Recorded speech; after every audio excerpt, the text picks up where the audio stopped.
চুড়ি ভেঙে গেছে আমার।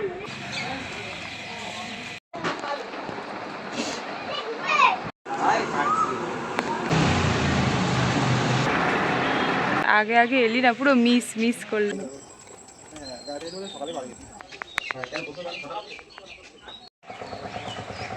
আজকে চলো একটু ঘুরতে যাওয়া যাক। আর আমি কিভাবে রেডি হয়েছি পুরো গেট রেডি উইথ মিটা ডেসক্রিপশনে লিংক থেকে দেখে নাও।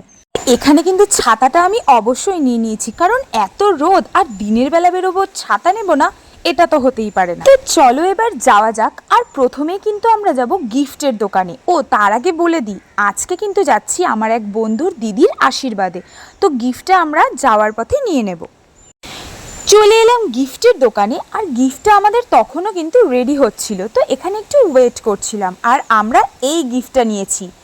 ভিডিওতে এটা যতটা বেশি সুন্দর লাগছে, সামনাসামনি কিন্তু আরও অনেক বেশি সুন্দর। আর এটা কিন্তু প্রথমেই দেখতে একটা আয়নার মতো লাগবে, কিন্তু এটা একটা ফটো ফ্রেম। আর ফটোতে এই যে দিদি আর দাদাকে দেখছো, এদেরই আজকে আশীর্বাদ।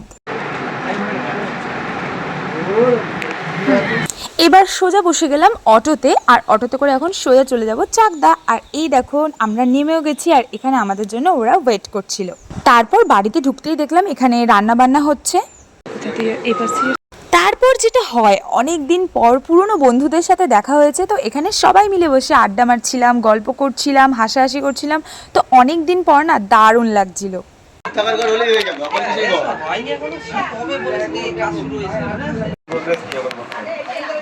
অনেকদিন ধরে করতাম না বলে তখন রিচটা নেমে গেছে। আমি কি সাবস্ক্রাইব করে দেবো তোর চ্যানেল? হ্যাঁ করে দে। তো করবি না, আমি বললাম তো টাকা। তো শুনতেই পাচ্ছ সবাই মিলে গল্প করছিলাম, আর এই আমার ইউটিউব চ্যানেল নিয়ে কথা হচ্ছিল। আর হ্যাঁ, তোমাদেরকে বলছি, আমার ভিডিও যারা দেখছো প্লিজ আমার চ্যানেলটাকে সাবস্ক্রাইব করতে কিন্তু একদম ভুলো না। আর তোমাদের একটা সাবস্ক্রাইব কিন্তু আমাকে অনেক অনেক অনেক হেল্প করে, পরবর্তী একটা ভিডিও তৈরি করার জন্য আমাকে খুব মোটিভেট করে। তারপর আমাদের দিয়ে দেওয়া হলো মিষ্টি, একটু মিষ্টিমুখ করার জন্য। তো আশীর্বাদে এসছি বলে কথা, তাই সবাই মিলে একটু মিষ্টিমুখ করে নিচ্ছিলাম। আর এখানে বাকি সবাইকে গিফটটা বার করে একটু দেখাচ্ছিলাম, যেটাকে কিভাবে অন অফ করবে সেটা একটু দেখিয়ে দিচ্ছিলাম। না না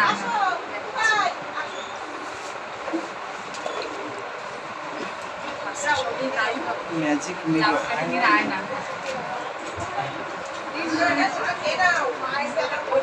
চালু করো তো দিয়ে। আর তোমাদের আমার দেওয়া গিফটটা কেমন লেগেছে কমেন্ট করে জানাতে একদম ভুলো না। এই দেখ। তো অনেকক্ষণ ঘরে বসে গল্প টল্প করার পর এবার একটু বাইরে হাঁটতে চলে এলাম। মানে ভীষণই গরম লাগছিল, তো ভাবলাম বাইরে একটু হাঁটাহাঁটি করি। বাইরে হাঁটতে কিন্তু বেশ ভালোই লাগছিল এই গরমের মধ্যে। আর এদিকে দেখলাম নতুন বর আর বউ, হ্যাঁ যাদেরকে দেখতে পাচ্ছ, তাদের এখানে ফটোশ্যুট হচ্ছিল। ওরা ভাবছে ওরা আমাদের ফটো তুলছে, আরে তোমরাই তো বর কোন, কিছু হবে না। এটা এই ভাঙা ভাঙা চুরি পুট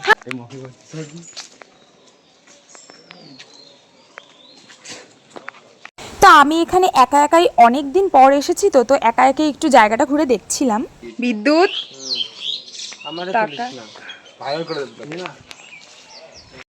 আর এখানে আমি হাসছি, তোমরা এক্ষুনি দেখতে পাবে। তার কারণটা কি জানো? কারণ দিদিটা আমাকে ডাকছিল ফটো তোলার জন্য। চুড়ি ভেঙে গেছে আমার। হ্যাঁ তোমরা ঠিকই শুনেছো, আমি যে চুড়ি পরে গেছি তার মধ্যে দেখলাম একটা বা দুটো চুড়ি জানি না কিভাবে পুরো ভেঙে গেছে। তো ভাঙা চুড়ি নাকি পরতে নেই, তাই ফেলে দিলাম। তারপর এখানে গরমের মধ্যে একটু ঢং করছি, একটু ঘুরছি, একটু ভিডিও করে দিতে বলছি, ওই যা করে থাকি আমরা মেয়েরা, বুঝতেই পারছো, সেজে গুজে গেছি।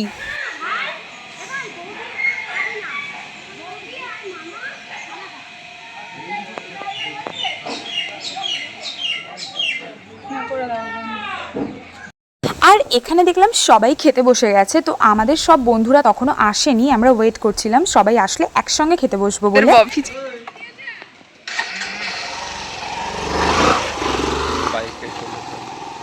বাইক নিয়ে ছবি তুলবে তাহলে।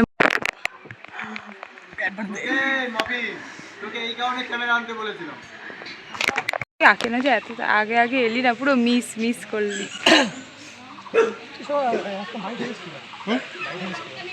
কেন? তারপর তো এখানে সবাই মিলে খেতে বসে গেলাম। আর সত্যি যা খিদে পেয়েছিল না, আর রান্নাগুলো তো জাস্ট অসাধারণ হয়েছিল।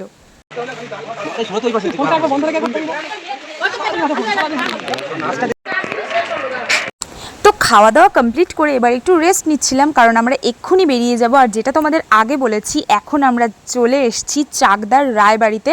প্রথমেই বলেছিলাম তোমাদেরকে চাকদার রায়বাড়ি, তোমরা যারা যারা নাম শুনেছো তারা তো জানোই, আর যারা নাম শোনোনি তারা জেনে নাও। এটা একটা অতি পুরনো একটা জমিদার বাড়ি বলতেই পারো।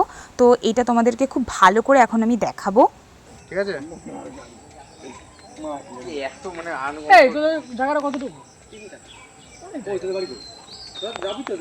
তো দেখে বুঝতেই পারছো কতটা পুরনো, আর আমার এরকম পুরনো জিনিস দেখার ভীষণ ইন্টারেস্ট। তো আমি প্রথমে ঠিকই করে এসেছিলাম যে চাকদাতে যখন এসেছি রায়বাড়ি দেখেই যাব, রায়বাড়ির সম্পর্কে এত কিছু শুনি আর তোমাদের সাথে শেয়ার করবো না সেটা তো হতেই পারে না। তো তোমরা দেখতে থাকো।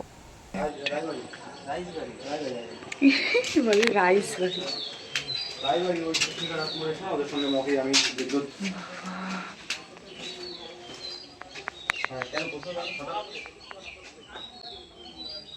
তোমার বন্ধু পয়সা পেয়ে গেছে।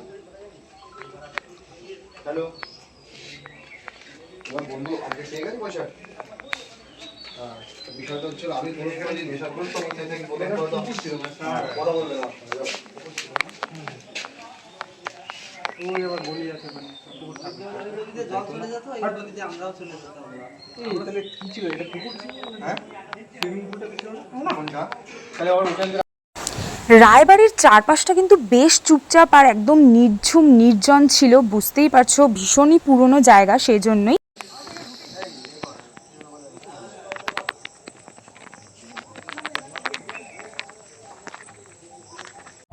আর এখানে কিন্তু অনেকে পিকনিক করতেও আসে, মানে আশপাশের জায়গাটা দেখলে তোমরা বুঝতেই পারবে এখানে কিন্তু অনেকে পিকনিকও করতে আসে, আমি শুনেছি।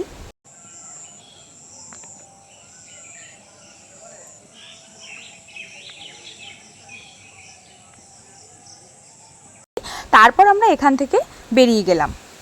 ব্যাস, এবার সেখান থেকে চলে এলাম আমার এক বন্ধুর বাড়িতে। ওদের বাড়ির চারপাশটা এত খোলামেলা, জাস্ট দেখো কি সুন্দর। আর বিকেল হয়ে গেছিলো, এত সুন্দর হাওয়া দিচ্ছিল না, খুবই ভালো লাগছিলো ঘুরতে। আর অনেক দিন পর বেরিয়েছি, ঘুরবো, তোমাদের সাথে শেয়ার করবো না সেটা তো হতেই পারে না। তো দেখো কি সুন্দর চারপাশটা, আর ওখানে বাচ্চারা সবাই খেলছিল, আর আমার তো ভীষণ ভালো লাগছিলো দেখতে। তো আমার এই বন্ধুদের বাড়ির সামনে কিন্তু অনেক ধরনের শাক, ডাঁটা এসব গাছ লাগানো ছিল। তো সেগুলো তোমাদের একটু ভিডিও করে দেখালাম। সব গাছ আমি চিনিও না, কিছু কিছু গাছ চিনি।